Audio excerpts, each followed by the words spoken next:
সাল্লাল্লাহু আলাইহি সাল্লাম বলেন যে তোমরা 60টি ধ্বংসকারী জিনিস থেকে বেঁচে থাকবে। সাহাবায়ে কেরাম জিজ্ঞেস করলেন, ইয়া রাসূলুল্লাহ, সেই 60টি ধ্বংসকারী জিনিস কি? নবীজি বললেন, এক নাম্বার হলো আল্লাহ তাআলার সাথে কাউকে শিরক করা, আল্লাহ তাআলার অংশীদারিত্ব সাব্যস্ত করা, আল্লাহ তাআলার ক্ষমতার সাথে কোনো কিছুকে তার সমতুল্য মনে করা, এটার নাম হলো শিরক। শিরক আল্লাহ তাআলার কাছে সবচেয়ে বড় অপরাধ। শিরকের ব্যাপারে নবী আল্লাহ তাআলা বলেন, ইন্না শিরকা লাযুলমুন আযীম, যে শিরক অত্যন্ত বড় অপরাধ। শিরক করা গুনাহ আল্লাহ তাআলা কখনো মাফ করেন না। আল্লাহ তাআলার ক্ষমতার সাথে কারো ক্ষমতাকে তুলনা করা, আল্লাহ তাআলার কোনো গুণের সাথে কোনো মানুষের গুণকে তুলনা করা, আল্লাহ তাআলার সমকক্ষ সাব্যস্ত করা, এগুলোর নাম হলো শিরক। 2 নম্বর হলো জাদু করা, কোনো মানুষের উপর জাদু করা, জাদু করে তার শারীরিক, আর্থিক, মানসিক ক্ষতি করা, জাদু করার মাধ্যমে কোনো মানুষকে কষ্ট দেওয়া। কারণ কোনো মুমিন বান্দাকে কষ্ট দেওয়া এটাও কবিরা গুনাহ। আর হাদিসের মধ্যে রাসূল বলেছেন, এক একটা কোনো ব্যক্তি যদি একটা কবিরা গুনাহ করে, একটা কবিরা গুনার কারণে তার কমপক্ষে 7000 বছর জাহান্নামে থাকা লাগবে। আল্লাহ রাসূল সাল্লাল্লাহু আলাইহি সাল্লাম অন্য হাদিসের মধ্যে বলেছেন, আল মুসলিমু মান সালিমাল মুসলিমুনা মিন লিসানিহি ওয়া ইয়াদিহি, মুসলমান সেই প্রকৃত মুসলমান যার হাত এবং মুখ থেকে অন্য মুসলমানেরা নিরাপদ থাকে। কোনো ব্যক্তি যদি কোনো ব্যক্তিকে হাতের দ্বারা, মুখের দ্বারা অথবা মানসিকভাবে কষ্ট দেয়, সে কখনোই পরিপূর্ণ মুমিন হতে পারে না। ঠিক তেমনিভাবে জাদুবিদ্যা, জাদুর মাধ্যমে তার শারীরিক, আর্থিক, মানসিক বা যে কোনো ধরনের ক্ষতি করবে, সে ব্যক্তিও পরিপূর্ণ মুমিন হতে পারবে না। নাম্বার 3 হলো অবৈধভাবে মানুষকে হত্যা করা। একজন মানুষকে হত্যা করা এটা কত বড় অপরাধ।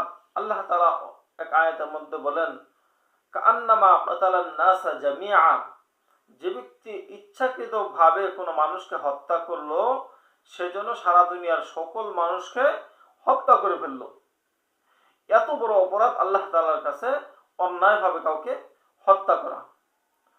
নাম্বার 4 হলো সুদ ভক্ষণ করা, সুদ খাওয়া যেটাকে বলা হয়।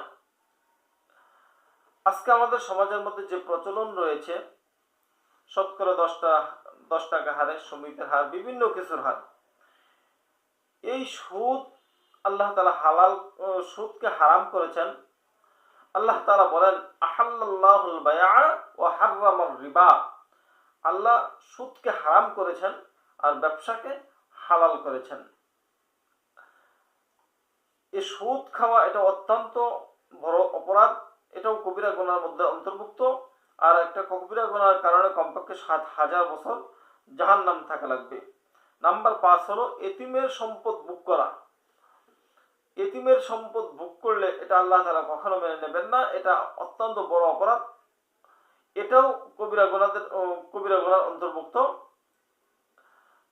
অন্যায়ভাবে যদি কেউ এতিমের মাল ভক্ষণ করে, তাহলে এটাও সে একটা বড় পাপের মধ্যে পড়ে যাবে, এটার কারণে তার জাহান্নামের শাস্তি ভোগ করে লাগবে। 6 নম্বর যুদ্ধের মাঠ থেকে পলায়ন করা। যুদ্ধের মাঠ থেকে পলায়ন করা এটা শুধু নিজের মুসলিমের ক্ষতি না, বরং ইসলামের পুরো একটা জাতির ক্ষতি করলো সে।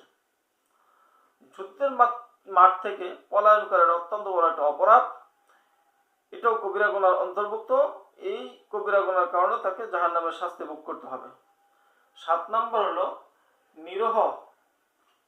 নিরহ শত সাধবী নারীর উপর মিথ্যা অপবাদ দেওয়া। নিরহ শত সাধবী নারীর উপর মিথ্যা অপবাদ দেওয়া এটাও হলো কবিরা গুনার অন্তর্ভুক্ত।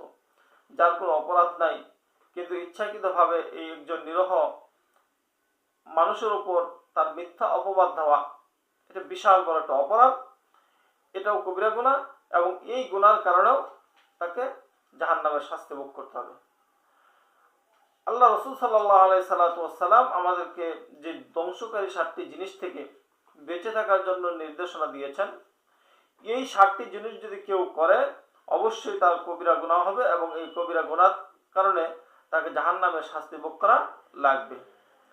আমরা যদি নিজেদেরকে এই সকল খারাপ কাজগুলোর থেকে মাহফুজ রাখতে পারি, হেফাজতে রাখতে পারি, আর হেফাজতে রাখতেই হবে, আর না হলে আমরা পরিপূর্ণ মুমিন হতে পারবো না। আর আমাদের জন্য তখন এই পাপের সাজা ভোগ করার জন্য আল্লাহ তাআলা আমাদেরকে জাহান্নামের মধ্যে নিক্ষেপ করবেন। আল্লাহ তাআলা যেন আমাদের সবাইকে এই ধ্বংসকারী জিনিস থেকে হেফাজত করেন এবং আল্লাহ তাআলা যেন আমাদেরকে জান্নাতের আমল করে আল্লাহ এবং তার রাসূলের হুকুম পালন করা এবং তার নিষেধাজ্ঞা থেকে বিরত থাকার তৌফিক দান করেন। সকলে চ্যানেলটি সাবস্ক্রাইব করবেন, লাইক করবেন। আসসালামু আলাইকুম ওয়া রাহমাতুল্লাহ।